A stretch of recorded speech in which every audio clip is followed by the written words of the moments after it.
तो दोस्तों, आपने देखा चांदनी हवेली का भूतिया राज में किस तरह अरमान की पहली मुलाकात उस रहस्यमयी लड़की आयरा से हुई।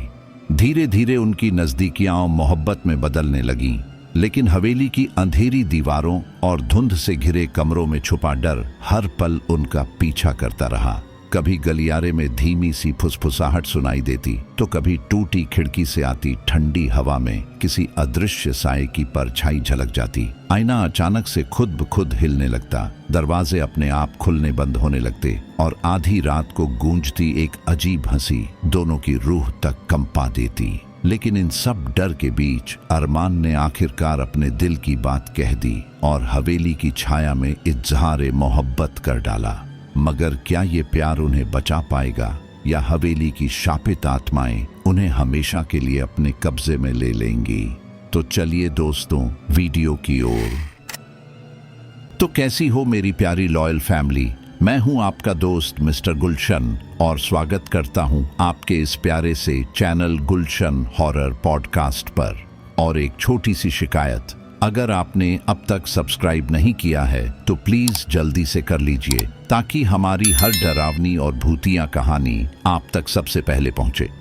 हमारे पिछले वीडियो पर कमेंट करने वाले 5 खास दोस्तों का दिल से धन्यवाद। पहला नाम है अमित चौहान जी, उत्तर प्रदेश से। दूसरा नाम है रीना शर्मा जी, बिहार से। तीसरा नाम है विक्रम सिंह जी, मध्य प्रदेश से। चौथा नाम है पायल अग्रवाल जी, कोलकाता से। पांचवा नाम है धीरज वर्मा जी, पंजाब से। और जिन प्यारे साथियों का नाम हम नहीं ले पाए, उन सबको भी दिल की गहराइयों से बहुत बहुत धन्यवाद। आपका प्यार ही हमें नई नई भूतिया कहानियां बनाने की ताकत देता है। तो चलिए दोस्तों, अब शुरू करते हैं हमारी आज की बेहद डरावनी और सस्पेंस से भरी कहानी, चांदनी हवेली का भूतिया राज। उस रात हवेली पर एक अजीब सा सन्नाटा पसरा हुआ था। आसमान में चांद पूरा और सफेद था। उसकी ठंडी रोशनी टूटी खिड़कियों से भीतर फैल रही थी। पुरानी हवेली की हर दीवार जैसे किसी अदृश्य बोझ से कराह रही थी। अरमान अकेला उस पुराने पुस्तकालय में खड़ा था, जिसकी दीवारें ऊपर तक अलमारियों से भरी थीं। लकड़ी की अलमारियां धूल और मकड़ी के जालों से ढकी हुई थीं, और जब हवा का झोंका गुजरता तो उनके किवाड़ चरमराकर अपने आप खुल जाते। वातावरण में सीलन और सड़न की गंध भरी थी, जैसे सदियों से यहाँ किसी ने सांस ही न ली हो। अरमान के सामने आयरा खड़ी थी। उसकी सफेद साड़ी का आंचल धीरे धीरे हवा में लहर रहा था, मानो कोई अदृश्य शक्ति उसे छू रही हो। उसकी आंखों में उदासी थी, पर उनमें कहीं गहराई में एक अजीब सी चमक भी थी। अरमान उसे देखता रहा। उसकी धड़कनें तेज हो गईं। अब तक उसने आयरा के चेहरे पर सिर्फ रहस्य और मासूमियत देखी थी, लेकिन आज उसकी आंखों में एक ऐसा दर्द था जिसे वह शब्दों में बयान नहीं कर पा रही थी। अरमान ने धीमी आवाज में कहा, आयरा, मुझे अब और छुपाव सहन नहीं होता। मैं जानना चाहता हूं तुम कौन हो, क्यों हर रात अचानक गायब हो जाती हो, क्यों दिन की रोशनी तुम्हें छू नहीं पाती। आयरा ने अपनी नजरें झुका ली। उसकी उंगलियां कांप रही थीं, जैसे उसके भीतर कोई तूफान उमड़ रहा हो। अचानक पुस्तकालय की दीवारों से हल्की हल्की आवाजें आने लगीं। अरमान ने मुड़कर देखा। कई किताबें अपने आप शेल्फ से गिरने लगीं। मोमबत्तियों की लौ कांपने लगी और कमरे में एक ठंडी लहर दौड़ गई। आयरा ने धीरे से सिर उठाया और अरमान की आंखों में देखा। उसकी आवाज बेहद धीमी थी, मगर हर शब्द जैसे सीधे अरमान की आत्मा को चीरता चला गया। मैं इंसान नहीं हूं अरमान, मैं वही हूं जिसकी रूह इस हवेली की दीवारों में कैद है। अरमान के पैरों तले जमीन खिसक गई। उसका दिल धड़कना भूल गया। उसने घबराकर एक कदम पीछे लिया। उसके होंठ कांपने लगे। तुम कहना क्या चाहती हो? ये सब मुमकिन नहीं। तुम मेरे सामने खड़ी हो, तुम मुझसे बात करती हो, मैं तुम्हें छू सकता हूं। तुम कोई भ्रम नहीं हो। आयरा की आंखों से आंसू बहने लगे, लेकिन वे आंसू सामान्य नहीं थे। वे मोमबत्ती की लौ जैसी नीली चमक लिए हवा में ही ठहर जाते और फिर धीरे धीरे धुएं में बदल जाते। उसने कहा, सालों पहले इस हवेली में मेरी शादी होने वाली थी। मैं दुल्हन के जोड़े में सजी बैठी थी। मेरे हाथों में मेहंदी अभी सूखी भी नहीं थी। सब कुछ सुंदर था, लेकिन उन लोगों के मन में जहर भरा था जिन्होंने मुझे अपना कहना था। दहेज की लालच में लालची रिश्तेदारों ने और मेरे अपने होने वाले पति ने मुझे जिंदा जला दिया। उस आग की चीखें इस हवेली की दीवारों में कैद हो गईं और मैं भी हमेशा के लिए यहाँ की परछाइयों में कैद हो गई। अरमान के कानों में हर शब्द हथौड़े की तरह बज रहा था। उसकी आंखों के सामने जैसे पूरा दृश्य जीवंत हो उठा। सजी हुई दुल्हन, उसके चेहरे पर उम्मीद और मासूमियत, फिर अचानक लपटों का घेर लेना, धुएं और चीखों का गुब्बार। उसने अपने सिर को पकड़ लिया, मानो उस दर्द को सहना उसके बस से बाहर हो। नहीं आयरा, ये सच नहीं हो सकता। तुम ऐसी तकलीफ में कैसे हो सकती हो, और मैंने कभी महसूस क्यों नहीं किया? आयरा ने उसकी ओर एक कदम बढ़ाया। क्योंकि मैं चाहती थी कि तुम मुझे एक इंसान की तरह देखो, न कि एक श्रापित आत्मा की तरह। तुम्हारी आंखों में पहली बार मुझे प्यार दिखा, वह प्यार जो मुझे जिंदगी में कभी नहीं मिला। इसलिए मैंने सच्चाई छुपाई, पर अब और नहीं, क्योंकि तुम्हें जानने का हक है। कमरे में अचानक ठंडी हवाओं का तूफान उठ खड़ा हुआ। किताबें चारों तरफ उड़ने लगीं, जैसे किसी अदृश्य शक्ति ने उन्हें उछाल दिया हो। अलमारी के दरवाजे जोर से बंद होकर फिर खुल गए। दीवार पर टंगी एक टूटी हुई तस्वीर गिरकर फर्श पर बिखर गई। उस कांच के टुकड़ों में अरमान ने देखा अपना प्रतिबिंब, लेकिन उसके पीछे खड़ी आयरा का चेहरा बदल चुका था। उसकी आंखें अब लाल चमक रही थीं। उसकी त्वचा पर जलने के निशान साफ दिख रहे थे। उसका चेहरा लपटों में घिरा हुआ था, मानो हर पल उसे वही मौत याद दिला रही हो। अरमान ने कांपते हुए हाथ बढ़ाया। आयरा, ये सब तुम्हारे साथ हुआ? आयरा चीख कर रो पड़ी। हाँ अरमान, और यही मेरी सजा है। मैं दिन की रोशनी में अस्तित्व नहीं रख सकती, मैं कभी चैन से सो नहीं सकती, और मैं कभी तुम्हारे साथ वैसे नहीं रह सकती जैसे इंसान रहते हैं। मैं हवेली की हर ईंट, हर छाया में कैद हूँ। मेरी चीखें यहाँ की दीवारों से निकलकर तुम्हारे कानों तक पहुँचती है। यही वजह है कि हर रात हवेली कराहती है। अरमान की आंखों से भी आंसू बहने लगे। उसने कदम आगे बढ़ाकर आयरा को अपनी बाहों में लेना चाहा, लेकिन उसका शरीर हवा में डूब गया। आयरा की देह ठंडी धुंध की तरह थी, जिसमें गर्माहट का कोई नामो निशान नहीं था। फिर भी अरमान ने उसे कसकर थामने की कोशिश की, जैसे अपनी जिद से वह उसे वास्तविकता में खींच लेना चाहता हो।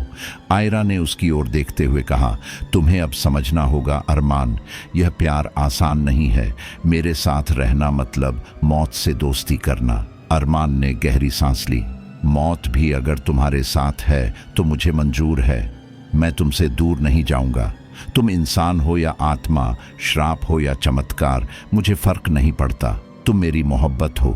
इतना सुनते ही आयरा की आंखों में पहली बार हल्की सी मुस्कान उभरी, पर उसी क्षण कमरे में एक भयानक धमाका हुआ। दीवार से खून रिसने लगा और हवेली की छत से अजीब सी कराहती हुई आवाजें आने लगीं, जैसे हवेली की अन्य बुरी आत्माएं इस इजहार को सहन नहीं कर पा रही थीं। मोमबत्तियां एक एक कर बुझ गईं और पूरा पुस्तकालय घुप अंधेरे में डूब गया। सिर्फ आयरा का चेहरा चांदनी में चमक रहा था।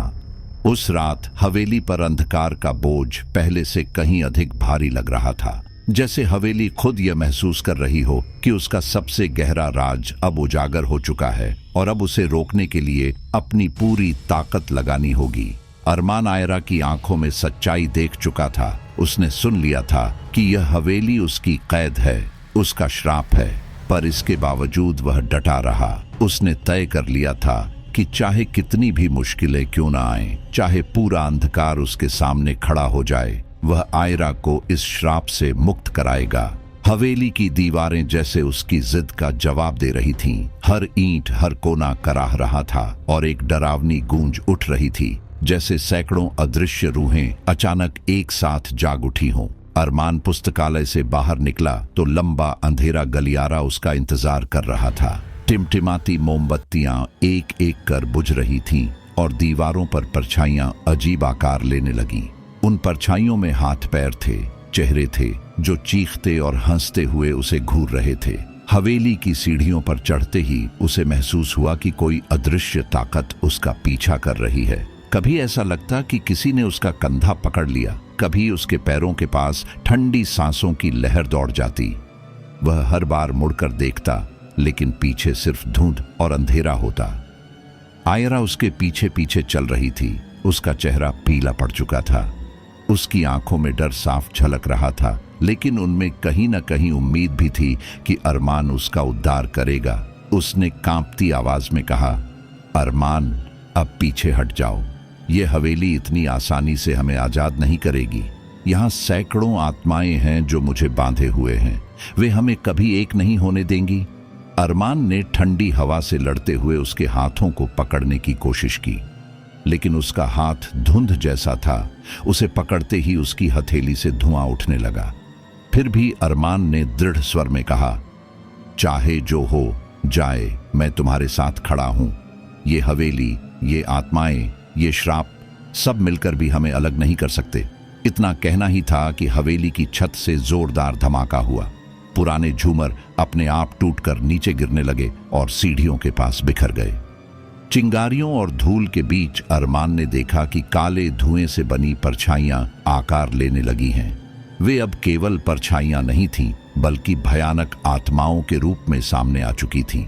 उनकी आंखें अंगारों की तरह लाल थीं, उनके मुंह से चीखें निकल रही थीं और उनके हाथ लंबे, हड्डियों जैसे पतले और नुकीले थे। वे एक एक करके अरमान की ओर बढ़ने लगीं। अरमान का दिल जोर जोर से धड़क रहा था, लेकिन उसने खुद को संभाला। वह पीछे नहीं हटा। उसने आसपास देखा और पास पड़ी एक लोहे की छड़ उठा ली। शायद इंसानी हथियार आत्माओं पर असर न डाले, लेकिन उसके हाथों में यह छड़ उसकी हिम्मत का प्रतीक बन गई।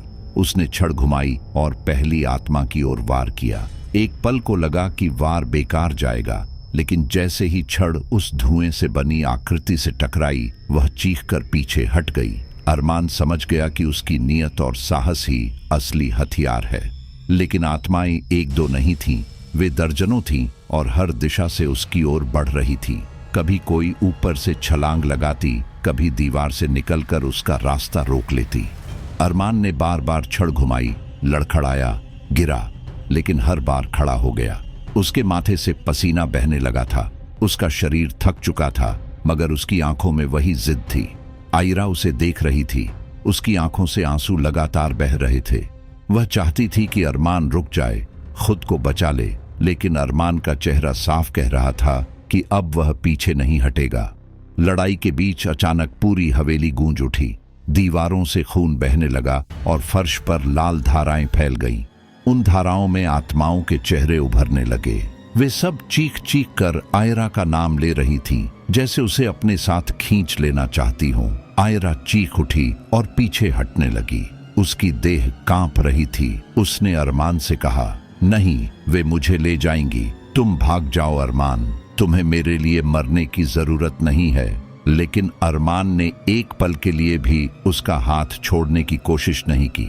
उसने हवा में लहराते उसके धुंध जैसे हाथ को कसकर थामा और बोला, अगर मुझे मरना ही है तो तुम्हारे साथ मरूंगा, लेकिन तुम्हें अकेला नहीं छोड़ूंगा। उसकी आवाज में जो दृढ़ता थी, उसने हवेली की आत्माओं को और भड़का दिया। वे एक साथ चीखने लगीं और पूरा महल कांपने लगा। सीढ़ियां टूटने लगीं, दरवाजे अपने आप धड़ाम धड़ाम बंद होने लगे। बाहर पेड़ झूमने लगे और खिड़कियों से टकराकर टूट गए। पूरा वातावरण जैसे प्रलय का दृश्य बन गया था। लेकिन इस अफरात फरी के बीच अरमान और आयरा के बीच एक अलग ही सन्नाटा था। अरमान ने थके हुए लेकिन स्थिर स्वर में कहा, प्यार डर से बड़ा होता है। अगर तुम्हें इस कैद से निकालने के लिए मुझे इन रूहों से लड़ना पड़े तो मैं लड़ूंगा। मैं हार मानने के लिए पैदा नहीं हुआ। उसके शब्द हवा में गूंज उठे। तभी अचानक कुछ हुआ जो अरमान ने कभी नहीं सोचा था। हवेली की एक बड़ी दीवार फट गई और उसके भीतर से एक विशाल काली छाया निकली। बाकी आत्माएं जैसे उसी के आदेश पर चल रही थीं। उसकी आंखें लाल और जलती हुई थीं। उसके चेहरे पर नफरत और गुस्से की आग थी। यह आत्मा उन सब में सबसे पुरानी और सबसे ताकतवर थी। उसने भयानक स्वर में कहा, तुम्हारा प्यार इस हवेली की जंजीरें तोड़ नहीं सकता। ये दुल्हन हमारी है, उसकी रूह हमारी कैद है, और अगर तुमने उसे छुड़ाने की कोशिश की तो तुम्हारी मौत भी यहीं लिखी जाएगी। अरमान ने उसकी ओर देखा। उसके भीतर डर जरूर था, लेकिन उसने उसे अपने चेहरे पर हावी नहीं होने दिया। उसने आयरा की ओर मुड़कर कहा, अगर यह हवेली तुम्हें कैद में रख सकती है तो मेरा प्यार तुम्हें आजाद भी करेगा, चाहे मुझे अपनी जान क्यों न देनी पड़े। रात गहराती जा रही थी और हवेली के आसपास एक ऐसी नीरवता पसरी हुई थी जो इंसान की नसों में बर्फ की तरह दौड़ जाती थी। आसमान में चांद धुंधले बादलों के पीछे छिपा हुआ था और हवेली की दीवारों से अजीब सी सीलन और खून जैसी गंध निकल रही थी। अरमान उस रात पूरी तरह से तैयार था, क्योंकि अब उसे पता चल चुका था कि आयरा केवल एक भटकी हुई रूह नहीं है, बल्कि हवेली के श्राप में जकड़ी हुई आत्मा है और उसे मुक्त करने के लिए कुछ बहुत बड़ा करना होगा। उसने दिन में गांव के बूढ़े पंडित से मुलाकात की थी, जिसने उसे बताया था कि यह हवेली किसी साधारण श्राप की गिरफ्त में नहीं है। यहाँ की ईंटें तक पीड़ा में कराहती हैं, इसकी दीवारें उन चीखों को सोखकर जीवित हो चुकी हैं जो सदियों से इसमें गूंजती रही हैं। पंडित ने कहा था कि श्राप तब तक समाप्त नहीं होगा जब तक हवेली में किसी का खून उस बलिपीठ पर न गिरे जिसे हवेली के बीचों बीच बनाया गया था। लेकिन यह सिर्फ खून का प्रश्न नहीं था, बल्कि एक बलिदान की मांग थी, ऐसा बलिदान जो मोहब्बत और मौत दोनों का संगम बन सके। अरमान ने पंडित की आंखों में देखा था और उसमें कोई लोभ नहीं, बल्कि गहरी चिंता तैर रही थी। पंडित ने कहा था कि हवेली में रहने वाली आत्माएं किसी भी इंसान को जीवित नहीं छोड़ती जो उनके रहस्य को जान ले, लेकिन अरमान ने बिना डरे अपनी नीयत जाहिर कर दी थी कि वह आयरा को मुक्त कराएगा, चाहे उसे अपनी जान ही क्यों न देनी पड़े।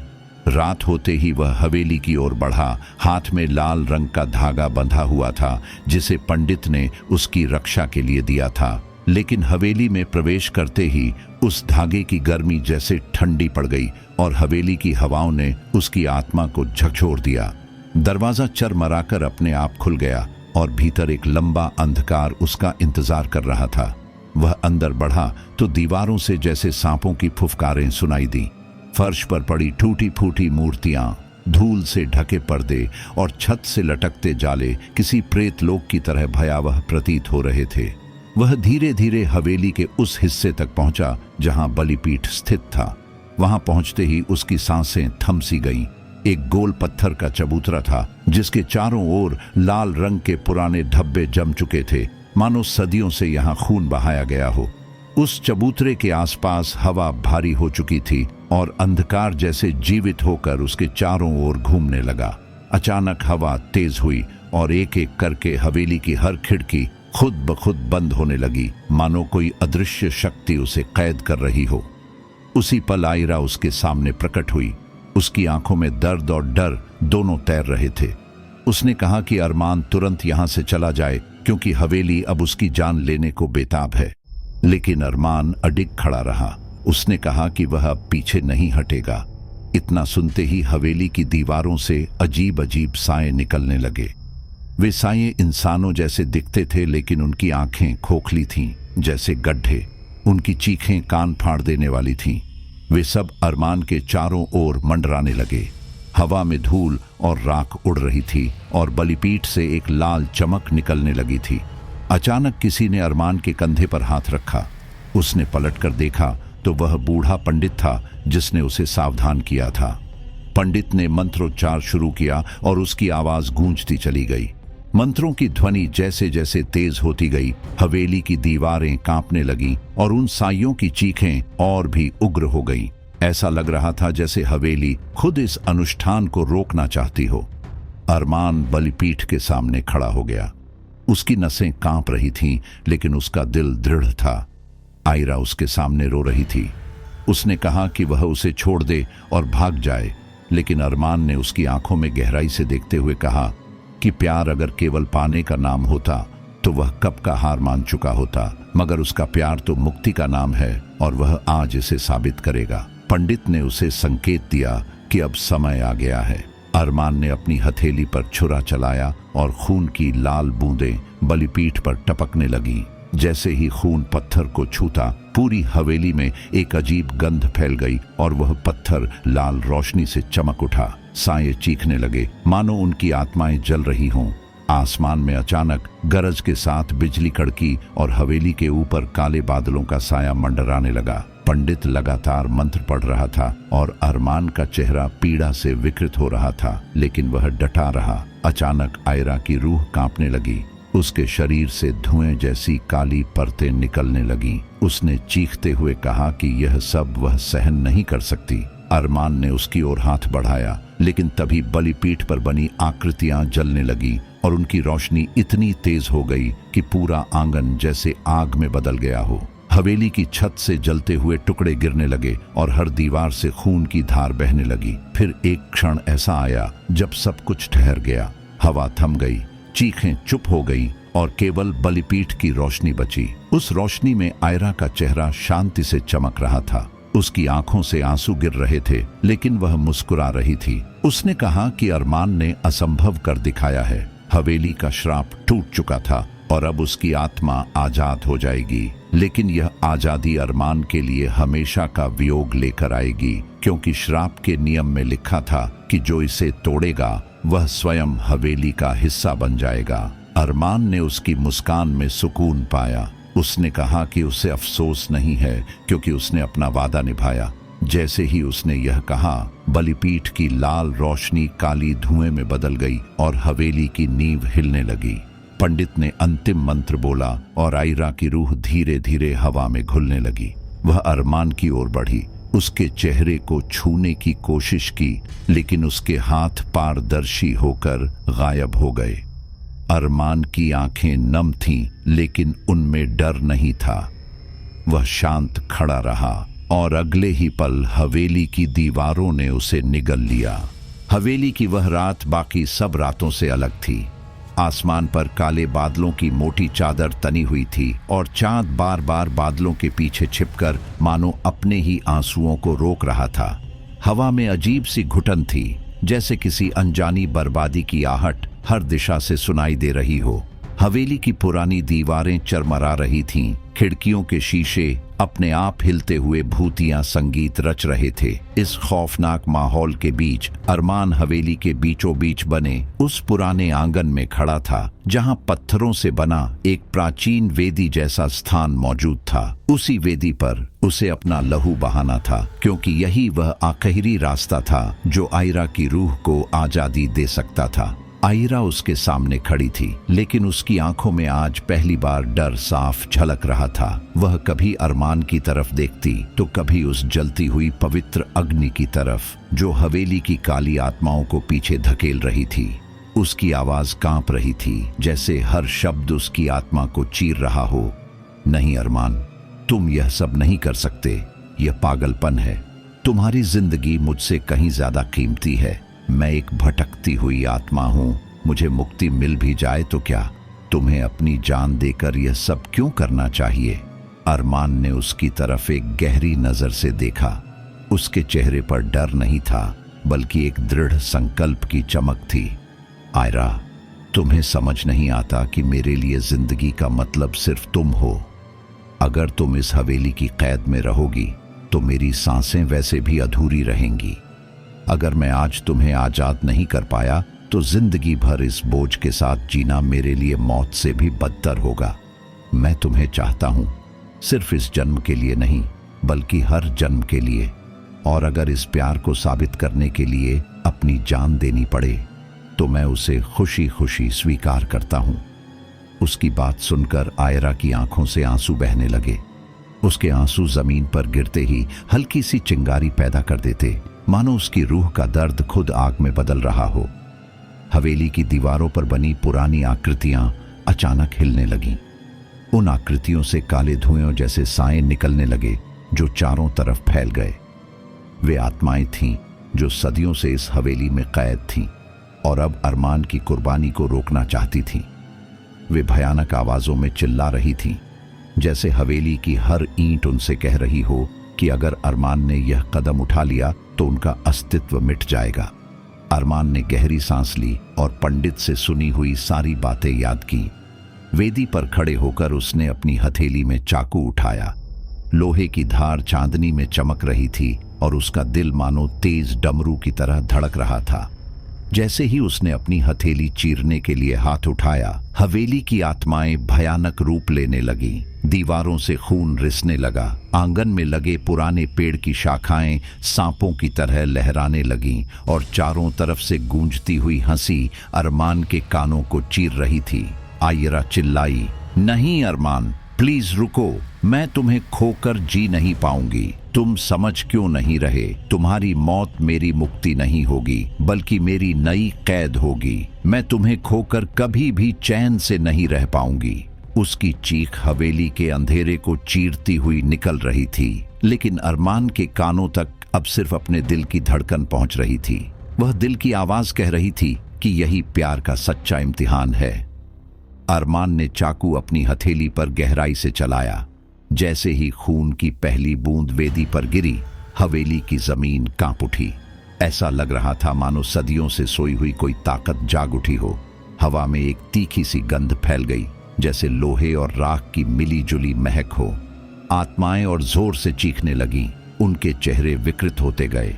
वे अरमान की तरफ लपकीं, मगर वेदी की पवित्र आग ने उन्हें पीछे धकेल दिया। अरमान ने दूसरा हाथ भी आगे बढ़ाया और खून की धार वेदी पर बहा दी। आग और तेज हो गई। उसकी लपटें आसमान को छूने लगीं। वेदी पर बहते खून ने प्राचीन मंत्रों की आकृतियां बना दी, जो चमकने लगीं। उन मंत्रों की रोशनी इतनी प्रबल थी कि हवेली की दीवारों पर मंडराते काले साए एक एक करके चीखते हुए जलने लगे। उनके चीत्कार से पूरा वातावरण कांप उठा। आयरा अरमान के पास भागकर आई।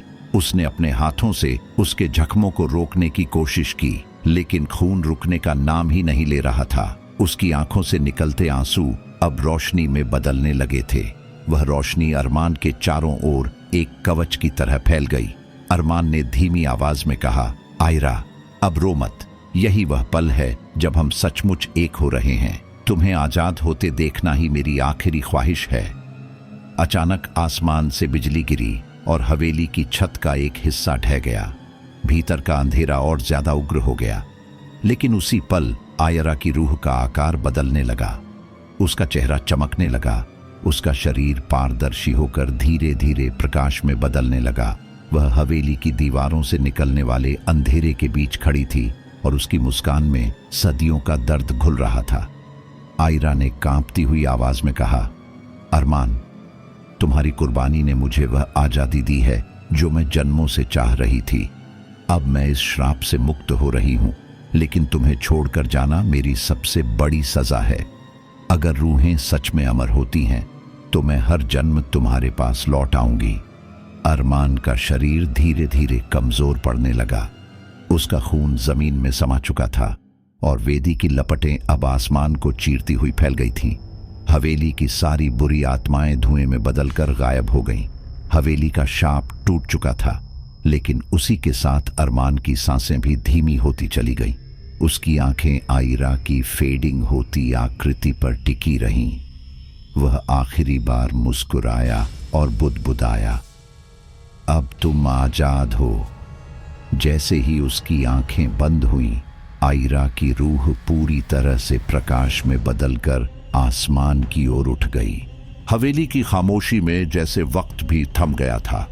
सुबह की पहली किरणें चुपचाप पेड़ों की शाखाओं से छनकर हवेली के दरवाजों और टूटे हुए खिड़कियों पर पड़ रही थीं। उस रात जो घटित हुआ था, उसकी गूंज अभी भी हवेली की हर दीवार में बस रही थी। आग की आखिरी लपटें बुझ चुकी थीं और पत्थर की वेदी पर बिखरी हुई राख केवल उस दर्दनाक बलिदान की निशानी थी जो अरमान ने किया था। उसके हाथ और कपड़े उसके खून से रंगे हुए थे, लेकिन उसकी आंखों में अब कोई डर नहीं था। उसके भीतर एक अजीब सुकून और संतोष का एहसास था। हवेली के हर कोने में फैली खामोशी ने उसे एहसास कराया कि अब कुछ बदल गया है। जो चीज हमेशा असंभव और डरावनी लगती थी, वह अब किसी रहस्य की तरह खत्म हो चुकी थी। अरमान ने धीरे धीरे अपने कदम हवेली के मध्य से बाहर की ओर बढ़ाए। उसने महसूस किया कि हवेली अब पहले जैसी डरावनी नहीं रही। दीवारों से आती अजीब आवाजें और सरसराहटें जैसे पूरी तरह गायब हो गई थीं। केवल सूरज की हल्की सुनहरी रोशनी ने हवेली की दरारों और जर्जर दीवारों पर चमक बिखेरी थी। हवेली के पुराने आंगन में फैली ताजगी और हवा में घुली हल्की धूल की खुशबू ने उसे असली दुनिया में लौटने का एहसास कराया।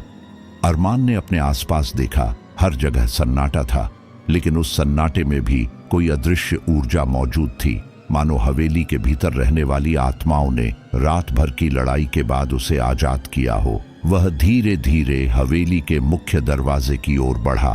कदम दर कदम उसकी नजर उस जगह पर गई जहां आयरा हमेशा खड़ी रहती थी, लेकिन वह वहां नहीं थी।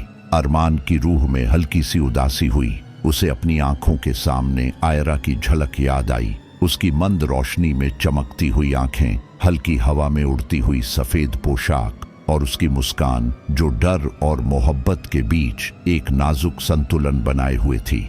अरमान को महसूस हुआ कि आयरा अब शारीरिक रूप में उसके साथ नहीं थी, लेकिन उसका अस्तित्व, उसकी ऊर्जा और उसकी मौजूदगी हवेली में हमेशा के लिए रह गई थी।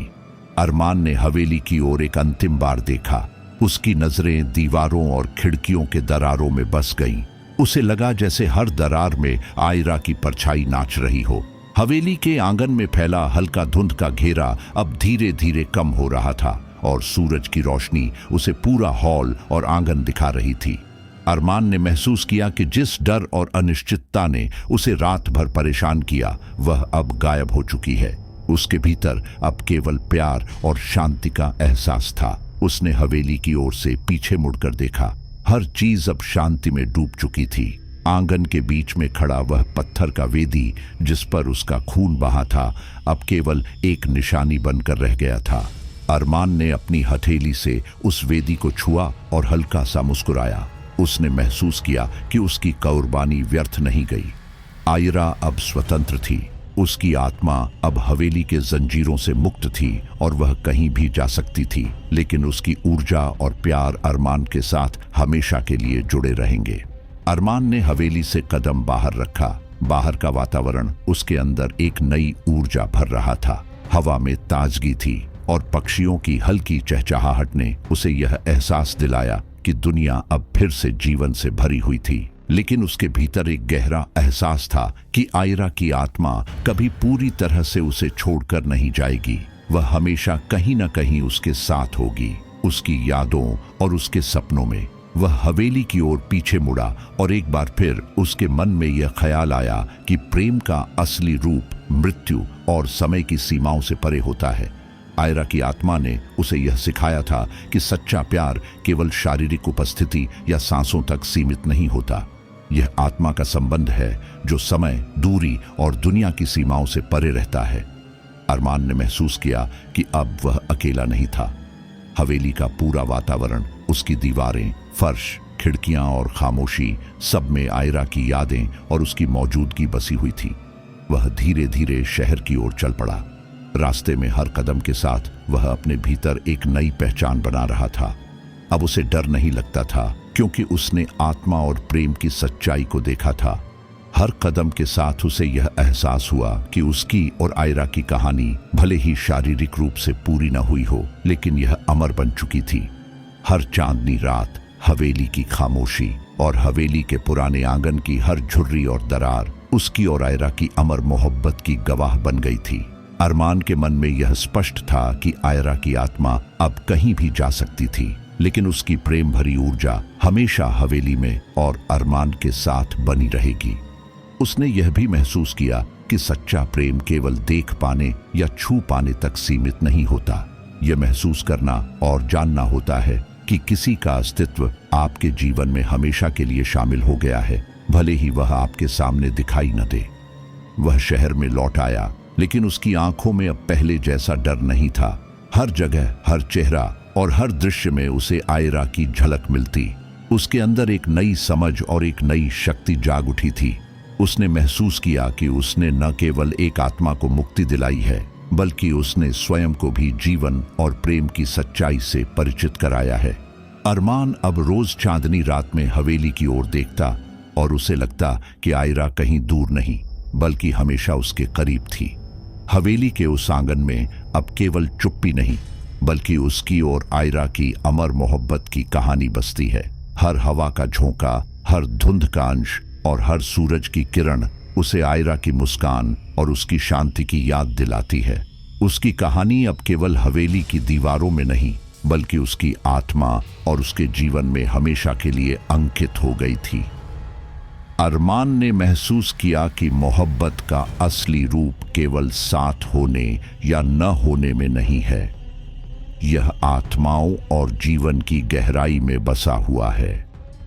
आयरा की आत्मा भले ही अब उसकी आंखों के सामने नहीं थी, हवेली की दीवारें, आंगन, दरवाजे और खिड़कियां अब केवल ईंट और पत्थर नहीं थीं। वे आयरा और अरमान की अमर कहानी के साक्षी बन गए थे। हर चांदनी रात में हवेली से आती एक हल्की हंसी, एक नरम फुसफुसाहट, मानो कह रही हो कि प्रेम वास्तव में कभी मरता नहीं। यह केवल रूप बदलता है, लेकिन उसकी ऊर्जा, उसका एहसास और उसकी गहराई हमेशा रहती है। अरमान ने अब यह समझ लिया था कि वह और आयरा, चाहे भौतिक रूप में अलग हों, हमेशा के लिए एक दूसरे के साथ जुड़े रहेंगे। उस दिन से अरमान का जीवन बदल गया। उसने सच्चे प्रेम की परिभाषा को समझा और अपने भीतर एक अनंत शांति और शक्ति महसूस की। हवेली की छाया और उसकी कहानी हमेशा उसके साथ रह गई, और आयरा, उसकी अमर मोहब्बत, हमेशा उसके जीवन में एक रहस्य, एक प्रेरणा और एक शक्ति के रूप में बसी रही। अब चाहे अरमान कहीं भी जाए, चाहे वह दुनिया की हलचल में खो जाए, उसे हमेशा यह एहसास रहेगा कि कहीं न कहीं आयरा की आत्मा, उसकी मुस्कान और उसकी अमर मोहब्बत उसके साथ है। यह कहानी केवल उनके लिए नहीं, बल्कि उस सच्चाई के लिए है कि प्रेम कभी समाप्त नहीं होता। वह समय, जीवन और मृत्यु की सीमाओं से परे अमर बन जाता है। दोस्तों, ये थी हमारी कहानी चांदनी हवेली का राज, जहां प्यार और डर ने एक ऐसा संगम बनाया जिसे आप शायद ही कभी भूल पाएंगे। अरमान और आयरा की अमर मोहब्बत, हवेली की खामोशी में गूंजती हंसी और उन रातों की डरावनी परछाइयां, ये सब अब सिर्फ आपकी कल्पना में ही नहीं, बल्कि आपके दिल में भी बस जाएंगी। अगर आपको ये कहानी रोमांचक लगी और आपको लगा कि इस हवेली के हर कोने में छुपा डर और प्यार की कहानी आपके दिल को छू गया, तो आप जरूर हमारे चैनल को सब्सक्राइब करें, ताकि आप हमारी अगली भूतियां और रोमांचक कहानी सबसे पहले देख सकें। और हाँ, इस वीडियो को शेयर करना मत भूलिए अपने दोस्तों और परिवार के साथ, ताकि वे भी महसूस कर सकें वो सस्पेंस, रोमांस और डर का अनोखा मिश्रण जो हमने आज आपके लिए पेश किया। याद रखिए, हवेली के अंदर की खामोशी जितनी डरावनी थी, उतनी ही खूबसूरत थी उनकी मोहब्बत की कहानी। अगर आप सच में डर और रोमांस का असली अनुभव चाहते हैं, तो सब्सक्राइब करें, शेयर करें और कमेंट में बताएं कि आपकी सबसे डरावनी या रोमांटिक पल कौन सा लगा। तो दोस्तों, अगली बार फिर मिलेंगे एक और भूतिया कहानी जिसमें डर और मोहब्बत का संगम होगा। तब तक सावधान रहें, हवेली की खामोशी में कोई आपकी ओर देख रहा हो सकता है। और हाँ, हमारे चैनल को सब्सक्राइब करना मत भूलिए, ताकि आप किसी भी भूतिया कहानी से पीछे न रहें।